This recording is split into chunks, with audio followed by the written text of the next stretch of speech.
Bharatiya Janata party Jammu Kashmir के अध्यक्ष मेरे बड़े भाई आदरणीय सत शर्मा जी, पार्टी के वरिष्ठ नेता और केंद्र में हमारी टीम के सदस्य, राष्ट्रीय टीम के सदस्य, राष्ट्रीय मंत्री नरेंद्र रैना जी, मेरे बड़े भाई और पार्टी के बहुत सीनियर नेता उप मुख्यमंत्री कविंदर गुप्ता जी, विबोध गुप्ता जी, प्रिया दीदी, बलदेव जी,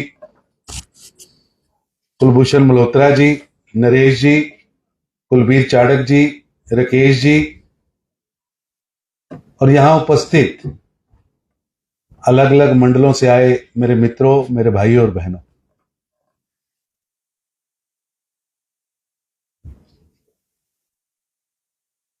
आज हम सब लोग परम श्रद्धेय स्वर्गीय शहीद श्यामा प्रसाद मुखर्जी जी का जन्मदिन मनाने के लिए इकट्ठे हुए। मेरा आप सबसे विनम्र प्रार्थना है,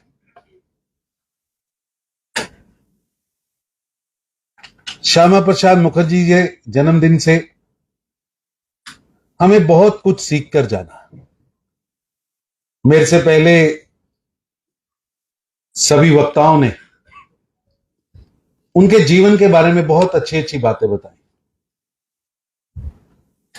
एक प्रखर राष्ट्रभक्त जिसके खून की एक एक बूंद में राष्ट्रभक्ति, देश के लिए काम करने की शक्ति, देश के लिए जीने का, देश के लिए मरने का, देश के लिए बलिदान होने का प्रण स्पष्ट दिखता। मैं नई पीढ़ी को भी निवेदन करूंगा,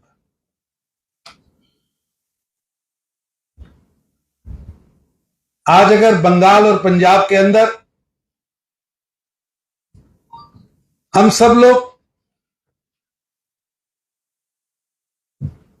सीना तान कर खड़े हैं तो उसके लिए हम कभी भी श्यामा प्रसाद मुखर्जी जी का योगदान भूल नहीं सकते।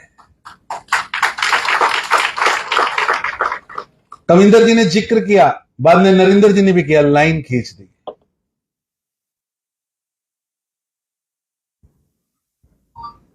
उनकी सोच पूरा पंजाब और पूरा बंगाल पाकिस्तान में चला जाए, लेकिन उस समय अगर कोई संघर्ष का बिगुल किसी ने बजाया तो श्यामा प्रसाद मुखर्जी के नेतृत्व में वो बिगुल बजा और आज पाकिस्तान से हम अपना पंजाब बचा पाए। एक बहुत बड़ा हिस्सा बंगाल का बचा पाए, उस कत्लो गारत में अपने लोगों को बचा पाए, तो उसमें श्यामा प्रसाद मुखर्जी और राष्ट्रीय स्वयंसेवक संघ का बहुत बड़ा योगदान बुलाया नहीं जा सकता। मित्रों, उनका जीवन अपने आप में एक तपस्वी का जीवन था। छोटी सी उम्र में कुलपति बनना, एजुकेशन में हाईएस्ट लेवल पर पहुंचना,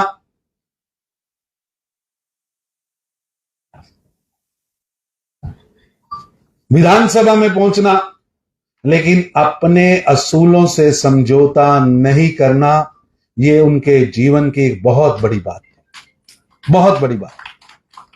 आपको मैं याद कराना चाहता हूं कि दोनों महानुभाव, मैं दोनों के बारे में मेरे मन में बहुत श्रद्धा है, आदरणीय श्यामा प्रसाद मुखर्जी और आदरणीय डॉक्टर भीमराव अंबेडकर, दोनों नेहरू मंत्रिमंडल में नेहरू जी के विरोध के बावजूद मंत्रिमंडल में थे और दोनों ने नेहरू जी की अत्याचारी नीतियों के कारण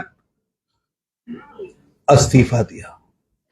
आप में से कम लोगों को पता होगा कि श्यामा प्रसाद मुखर्जी ने 8 अप्रैल 1950 को भारत के मंत्रिमंडल से, नेहरू जी के मंत्रिमंडल से इस्तीफा दिया था और उसके पीछे एक ही रीजन था कि 8 अप्रैल को दिल्ली के अंदर पाकिस्तान के प्रधानमंत्री और भारत के प्रधानमंत्री के बीच में लियाकत अली समझौता, बहुत मशहूर समझौता। आप कभी, मैं सबसे निवेदन करूंगा कि आपको पढ़ना चाहिए। कुलभूषण जी के पास अगर पुस्तक हो तो उसके नोट्स बनाकर इन सबको देने चाहिए। उसमें तय हुआ कि दोनों देशों के अंदर जो अल्पसंख्यक हैं, दोनों देशों की सरकारें उसकी रक्षा करेंगी। मित्रों, उस समय दूरगामी सोच के मालिक श्यामा प्रसाद मुखर्जी ने कहा था कि पाकिस्तान की सोच में खोट है। आप पंजाब और बंगाल के हिंदुओं को, सिखों को, बुद्धिस्ट को, जैनों को, ईसाइयों को इस सरकार के हवाले कर रहे हैं जिसकी सोच जिहादी है, जिसकी मानसिकता में जहर भरा है। ये इन लोगों को जिंदा नहीं छोड़ेंगे या इनका धर्म परिवर्तन कराएंगे। उन्होंने विरोध किया कि लियाकत अली को यहां पूरे विश्व को स्पष्ट करना पड़ेगा कि वहां रहने वाले अल्पसंख्यकों को क्या क्या अधिकार मिल रहे हैं।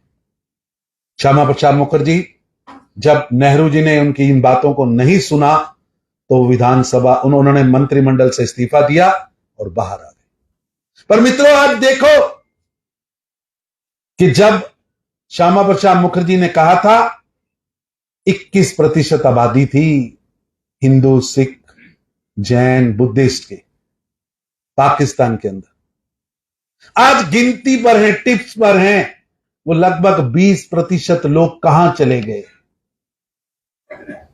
जब हम कहते हैं कि पाकिस्तान, बांग्लादेश, श्रीलंका, आसपास के जितने देश हैं, इनके यहां जो अल्पसंख्यक हैं, हम उनकी गारंटी लेते हैं, उनको नागरिकता देंगे। तब आज कुछ पॉलिटिकल पार्टी के नेता जो नेहरू जी की वंशावली में चलते आ रहे हैं उसका विरोध करते हैं। अरे, नेहरू जी ने उस समय अगर लियाकत समझौते में थोड़ी सी कठोरता रखी होती तो 20% आबादी जहां तो मार दी गई या जबरन धर्म परिवर्तन करा दिया गया, वहां बेटियों का चीरहरण हुआ। उसके लिए जहां पाकिस्तान की सरकार जिम्मेवार है, उसके लिए वो समझौता भी जिम्मेवार है। साहब,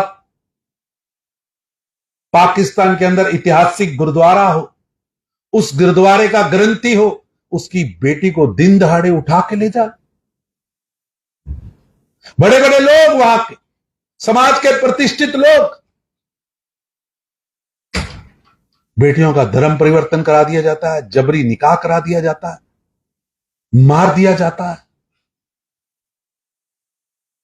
नेहरू जी और नेहरू जी के वंशज आज भी उस मानसिकता की जहर को समझ नहीं पा रहे। जो पाकिस्तान के अंदर दौड़ रहा जहर था, उसको समझ नहीं पाए और उसकी बलि हजारों बेटियां चढ़ गई। लाखों बेटे और बेटियों को धर्म परिवर्तन करना पड़ा, पलायन करना पड़ा।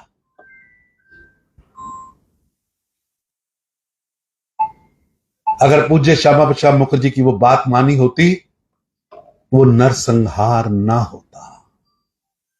आज भी देखिए बांग्लादेश के अंदर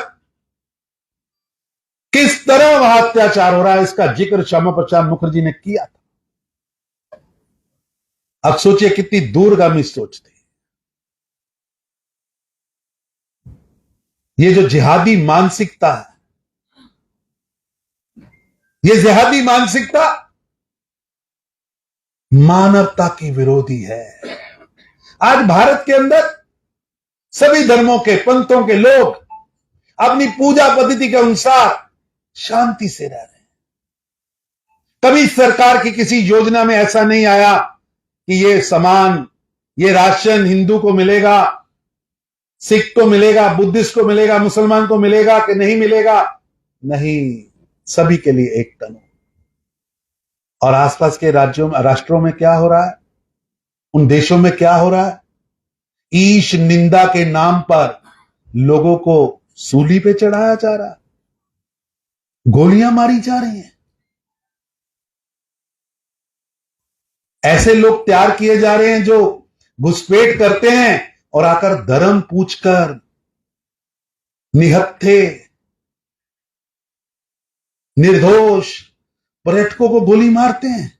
ये उस जिहादी मानसिकता की, उसके विष का प्रभाव है।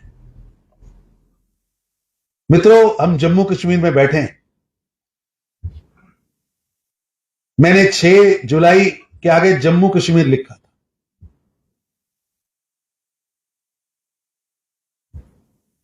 गांगुली जी ने भी मेरे साथ आना था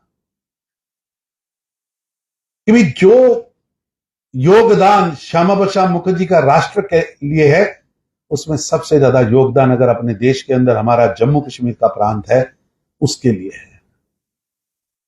साहब सोचिए, यहां शेख अब्दुल्ला की निर्दयी सरकार थी।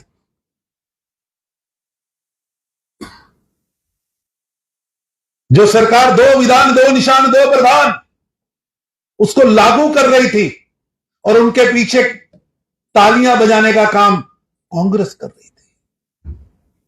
जब प्रेमनाथ डोगरा जी की पूरी प्रजा परिषद के लोगों के, उम्मीदवारों के कैंडिडेचर ही रद्द कर दिए गए ताकि शेख अब्दुल्ला को रेड कारपेट मिल सके, और वो शेख अब्दुल्ला सत्ता में आकर कहता है कि मैं भारत का झंडा, भारत का संविधान, भारत का नेतृत्व स्वीकार नहीं करूंगा।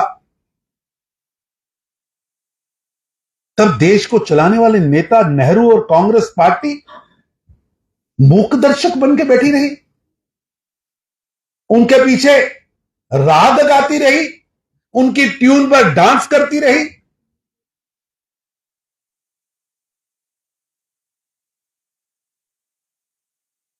और जम्मू कश्मीर भारत का अभिन्न अंग है, इस पर क्वेश्चन मार्क लगा दिया गया। अब्दुल्ला परिवार का पाप तो है ही है, लेकिन इसके लिए गांधी नेहरू परिवार भी उस पाप में पूर्णतः भागीदार है। मैं प्रणाम करता हूं श्यामा प्रसाद मुखर्जी को कि जिन्होंने उस आंदोलन का नेतृत्व किया।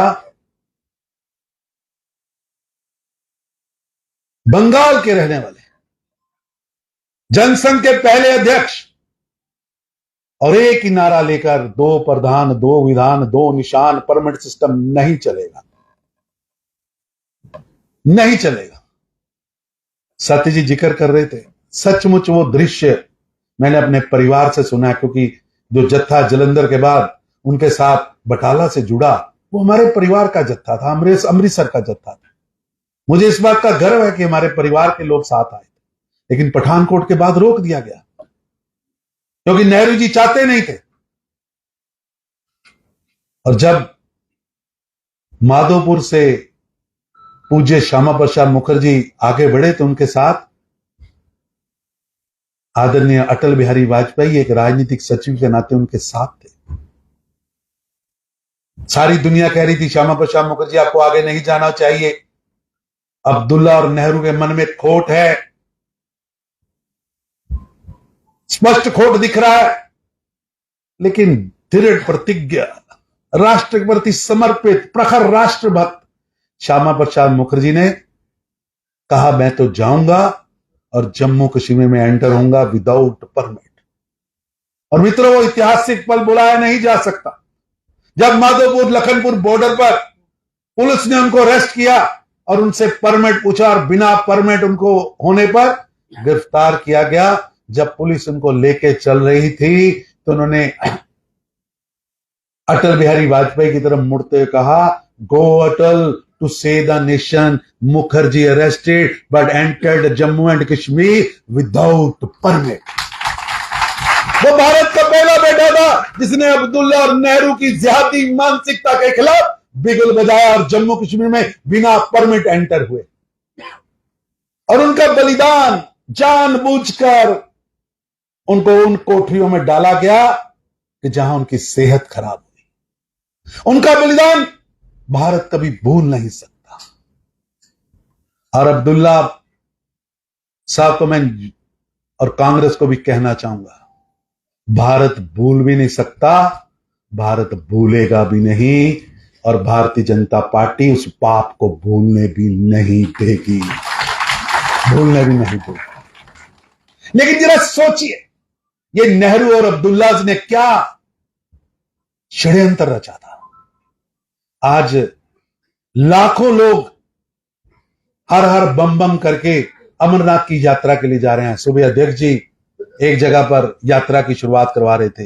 हमारे सभी लोग यात्राओं की शुरुआत के लिए तीर्थ यात्रियों का स्वागत कर रहे हैं, उनके सर पे तिलक कर रहे हैं, उनको सम्मानित करके अमरनाथ की यात्रा भेजा जा रहा है।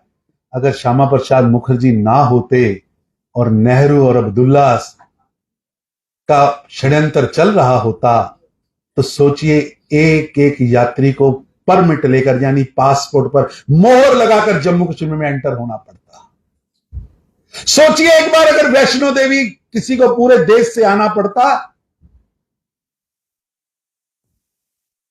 तो उसको पहले अब्दुल्ला और नेहरू का परमिट लेना पड़ता। शंकराचार्य मंदिर, 6वीं पातशाही गुरुद्वारा श्रीनगर, जहां गुरु साहब के चरण पड़े, वहां जाने के लिए भी परमिट लेना पड़ता।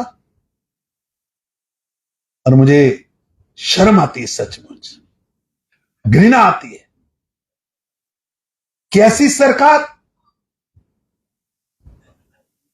जो ये कहे कि जम्मू कश्मीर धारा 370 के कारण भारत में है। जिस विलय पत्र पर भारत की 500 से ज्यादा रियासतों ने विलय पत्र पर हस्ताक्षर किए, उसी तरह के विलय पत्र पर जम्मू कश्मीर की रियासत ने भी हस्ताक्षर किए। ये अब्दुल्ला और मुफ्ती और नेहरू जो नैरेटिव चलाते हैं कि उसका विलय पत्र और था और इसका विलय पत्र और था, ये विष फैलाने वाली बातें हैं, ये विष फैलाने वाला नैरेटिव। एक एक शब्द वही है, कहीं कोमा और बिंदी का भी फर्क नहीं है। और भारतीय जनता पार्टी का एक एक कार्यकर्ता और इस देश के अंदर रहने वाला हर नागरिक, इसकी कमिटमेंट है कि भारत की इंच इंच भूमि, कश्मीर से लेकर कन्याकुमारी तक, कच्छ से लेकर गुवाहाटी तक हमारी मातृभूमि है, हमारी कर्म भूमि है, हमारी जन्म भूमि है, हमारे पूर्वजों की भूमि है, हमारी देव भूमि है। पग पग भूमि हमारी देव भूमि है, हमारे पूर्वजों की भूमि है। किसी अब्दुल्ला, मुफ्ती और नेहरू, गांधी के सर्टिफिकेट की जरूरत नहीं है, किसी की जरूरत नहीं। और यह विलय पूरन विलय है, और जिस कश्मीर के हिस्से पर जबरन पाकिस्तान बैठा है, उसकी भी इंच इंच जमीन, इंच इंच धरती, पग पग भूमि हमारी मातृभूमि है, मातृभूमि। इसीलिए हम नारा लगाते हैं कि जहां बलिदान हुए मुखर्जी, वो कश्मीर हमारा है, वो कश्मीर हमारा है जो सारे का सारा है। यह भारत की कमिटमेंट है, हर नागरिक की कमिटमेंट है। किसी अब्दुल्ला, मुफ्ती और गांधी, नेहरू परिवार के सर्टिफिकेट की आवश्यकता नहीं है। यह हमारे खून की धमनियों में चलने वाले रक्त का प्रवाह बोलता है कि यह मातृभूमि है हमारी, कोई रोक नहीं सकता। पर दुर्भाग्य है कि देश के अंदर ऐसे नेता हैं जो आज भी एक रोंग नैरेटिव चलाते हैं, रोंग नैरेटिव चलाते हैं। मेरी आप सबसे विनती है कि आज श्यामा प्रसाद मुखर्जी जी का जन्मदिन है। मात्र 53 साल की उम्र में उन्होंने शहादत पाई। लंबा जी सकते थे, लेकिन मेरा देश लंबा जिए। यह भारतीय जनता पार्टी की गुड़ती है, यह जनसंघ की गुड़ती है, यह राष्ट्रीय स्वयंसेवक संघ की गुड़ती है, जो हमें बाल्यकाल में ही शाखा में मिलती है कि राष्ट्र प्रथम, तेरा वैभव अमर रहे मां, मैं दिन चार रहूं ना रहूं, तेरा वैभव अमर रहे मां। यह सोच कि राष्ट्र प्रथम, और मुझे सचमुच मैं सौभाग्यशाली, आप सब भी सौभाग्यशाली कि जो लड़ाई हमारे पूर्वजों ने शुरू की थी आज से 3 पीढ़ी पहले, हमारे घरों से जो नौजवान निकले थे, जो संघर्ष उन्होंने शुरू किया था, वो संघर्ष, जो संकल्प उन्होंने लिया था, वो संकल्प सिद्धि तक पहुंचा है। 5 अगस्त 2019 शारीरिक रूप में तो श्यामा प्रसाद मुखर्जी यहां उपस्थित नहीं थे, लेकिन 5 अगस्त 2019 भारत के प्रधानमंत्री श्री नरेंद्र मोदी जी ने, देश के गृह मंत्री अमित शाह जी ने जब विधानसभा के अंदर, लोकसभा के अंदर धारा 370 और 35 को तोड़ा था, पूरे देश ने बहुमत के साथ उनके साथ खड़े होकर संकल्प को सिद्धि तक पहुंचते हुए देखा। वो गौरव का दिन, वो सपना, वो संकल्प जो श्यामा प्रसाद मुखर्जी लेकर निकले थे 50 के दशक में, उनके बच्चों ने वो संकल्प 5 अगस्त 2019 को पूरा होते हुए देखा है। इसलिए मेरा आपसे निवेदन है कि जम्मू कश्मीर का भारतीय जनता पार्टी के कार्यकर्ता की तरफ पूरा देश, आपकी एक एक बात को पूरा देश अनुसरण करता है, आपकी तरफ देखता है। जब हमारे चुने हुए 29 विधायक वहां 28 शेर गरजते हैं, वहां पहरा देते हैं, तो मैंने तो उनकी बैठक में भी कहा, भैया मेरे बड़े भाई, आप जो 28 लोग वहां बैठे हैं, आप भारत का नेतृत्व कर रहे हैं, राष्ट्रवाद की सोच का नेतृत्व कर रहे हैं, आप पहरेदार हैं, आप चौकीदार हैं, आप भारत माता के पुजारी हैं, अनुयायी हैं। आपकी वहां उपस्थिति, आपकी एक एक बात देश के लिए जरूरी है। क्योंकि मेरे को याद है कि वही मानसिकता जो नेहरू, गांधी, अब्दुल्ला और मुफ्ती ने आगे बढ़ाई, कभी वो विधानसभा में ऑटोनॉमी का, स्वतंत्रता का, पता नहीं कहां कहां से वो शब्द निकाल कर लाते और भूल जाते यहां कोई पहरेदार है, यहां कोई चौकीदार है, यहां श्यामा प्रसाद मुखर्जी की आइडियोलॉजी को, प्रेमनाथ डोगरा की आइडियोलॉजी को मानने वाले लोग हैं। जब तक एक भी भारतीय जनता पार्टी का कार्यकर्ता यहां जिंदा है, आपका एक भी षड्यंत्र कामयाब नहीं हो सकता, नहीं हो सकता। मित्रों, मेरा आपसे निवेदन है कि श्यामा प्रसाद मुखर्जी के जन्म दिवस पर आज पूरे जम्मू कश्मीर में, पूरे भारत में कार्यक्रम हो रहे, क्योंकि श्यामा प्रसाद मुखर्जी का योगदान बहुत बड़ा योगदान, और मुझे और आपको भी गर्व होगा कि भारत का, भारतीय जनसंघ का पहला अध्यक्ष, और वह बलिदान देता है देश के लिए, राष्ट्र की अस्मिता के लिए, अखंडता के लिए, देश के तिरंगे के लिए। मैं कविंदर जी को सुन रहा था, मैं खुद गया वो जगह पर, कि देश की आजादी के बाद राष्ट्र ध्वज पकड़ते हुए, राष्ट्र ध्वज फहराते हुए सीने पे गोली खानी पड़ रही है, क्योंकि संगीन अब्दुल्ला के हाथ में है, वो संगीन अब्दुल्ला के हाथ में है, और हाथ में तिरंगा लिया हुआ नौजवान कहता है तिरंगा नहीं छोड़ूंगा, जान छोड़ सकता हूं। ऐसे कार्यकर्ता भारतीय जनता पार्टी ने इस देश को दिए, इस देश को दिए। इसलिए मैं आज उन सबको भी सलाम करता हूं, प्रणाम करता हूं, शत शत प्रणाम करता हूं, और यहां उपस्थित सभी मेरे मित्रों से मैं निवेदन करूंगा, जो धरोहर हमें श्यामा प्रसाद मुखर्जी, प्रेमनाथ डोगरा जी दे के गए, जो धरोहर हमारे क्रांतिकारियों ने हमारे हाथ में दी है, जिसके लिए पूरे देश के अंदर स्वतंत्रता आंदोलन चले, जिसके लिए 1857 का स्वतंत्रता आंदोलन चला, जिसके लिए 1947 का स्वतंत्रता आंदोलन चला, और उसके बाद 2 विधान, 2 प्रधान, 2 निशान का आंदोलन चला। उन सबको याद करके आज प्रण करके जाइए, जो संकल्प उन सब ने लिया था उसे सिद्धि तक पहुंचाने के लिए, उनके लिए उन्होंने जो हमें संकल्प दिया, उन्होंने जो हमें आइडियोलॉजी दी, ये धरती दी, इस पे सोचने का विचार दिया, यहां लोकतंत्र दिया, भारत का पवित्र संविधान दिया, हम सब उसके पहरेदार बन गए। उसके चौकीदार बनके उनके वंशजों के रूप में इस धरती पर खड़े रहेंगे, अडिग रहेंगे और उस संकल्प के लिए प्रतिबद्ध रहेंगे, क्योंकि ये धरती हमारी मातृभूमि है, ये हमारी कर्म भूमि है, ये हमारी जन्म भूमि है, हमारे पूर्वजों की भूमि है, ये हमारी राष्ट्र भूमि है, ये भारत हमारी मातृभूमि है। ये संकल्प लेकर हम जाएंगे और श्यामा प्रसाद मुखर्जी का संदेश घर घर पहुंचाएंगे। इतना ही कहता हुआ बहुत बहुत धन्यवाद।